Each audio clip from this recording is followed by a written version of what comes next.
There's a story, and I'm paraphrasing these just for the sake of time. I want you to read them on your own. Luke chapter 7.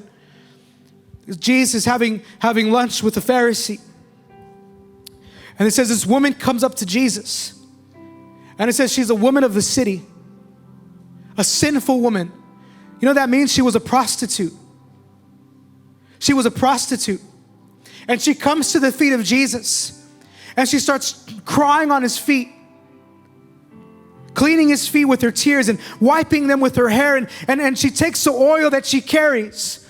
Now in these times, the women would carry what we'd call like an alabaster flask on their neck. And what was in it was very costly perfume. And some of it was very expensive. You could say like a year's wages. And she pours it out on Jesus. She pours it out on him as this gift offering unto the Lord. And I wonder, as she's pouring that out, if she's thinking that I bought this with money that I sold my body to get. I wonder if she's thinking, well, I can't touch Jesus because I've touched all these other men and I've been in a really bad place and they know me, they know I'm a sinner but I can't touch him. I wonder if all these things went through her mind. Kind of how when you walk into church, you say, I can't lift my hands because of what I did yesterday, and I can't go to the altar because of what I did last week and the kind of lifestyle that I'm living. But this woman got beyond all those excuses. She got beyond all her reasoning of saying, I'm not good enough to get into the presence of God, because she realized something. Everything I touch may become tainted, but the one who is holiness itself, the one who is perfection, cannot be tainted by my life. So I need to get to him, because he's the only man that I can trust. He's the only man that can restore me. He's the one I need to find forgiveness in. If you think you're too broken, if you think you're too sick in sin, if you think you're too lost, can I tell you something? When you connect to Jesus, you don't make him dirty. He makes you clean. When you come to the Lord, you're not tainting his perfection. He's touching you with it. He's touching you with his perfection. I think of the story that we went over, the woman with the issue of blood. Everybody she touched became unclean until she touched the hem of his garment. Everybody she talked to was unclean until she got into the presence of God. You are not too broken to get with Jesus. You are not too broken to be called by God.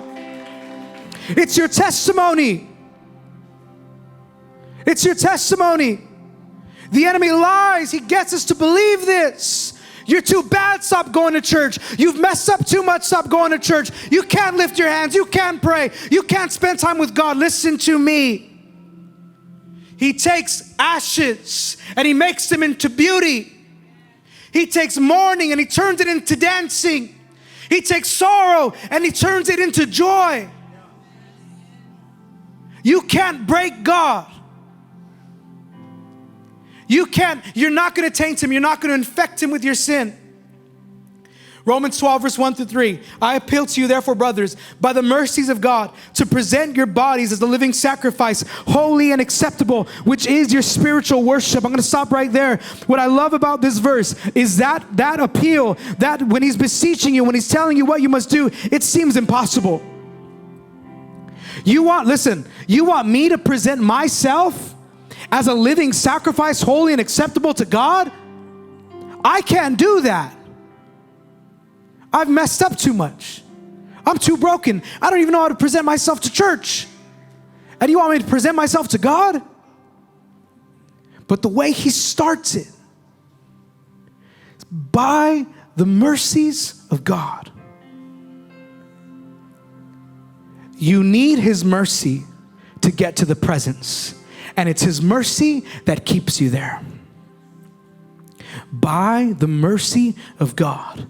Not by your good deeds, not by your church checklist, not by your religious acts, not by all the good things you say and all the good things you do and all the people you help. No. By the mercy of God.